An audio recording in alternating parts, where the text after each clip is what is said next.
Hello, আসসালামু আলাইকুম। জি, সকলেই কেমন আছেন আপনারা? আলহামদুলিল্লাহ, যে আল্লাহ তালা আমাকে আপনাদের দোয়ায় অনেক ভালো রেখেছে। আল্লাহর কাছে লক্ষ কোটি শুকরিয়া আদায় করি যে আমরা এই রমজানকে পেয়েছি।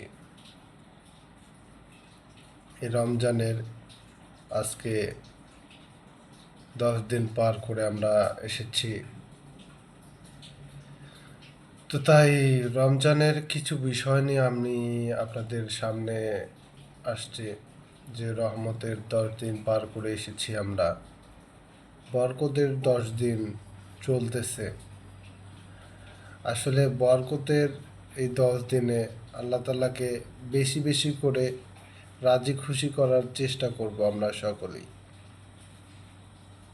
কেননা এই রমজান মাসকেই আমরা আমাদের জীবনের যত গুনাহ করেছি সেই গুনাহগুলো মাফ করে নেওয়ার সময় আমাদের।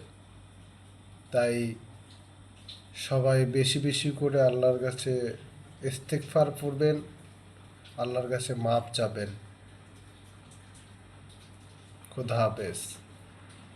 দোয়া করবেন আমার জন্য সকলে।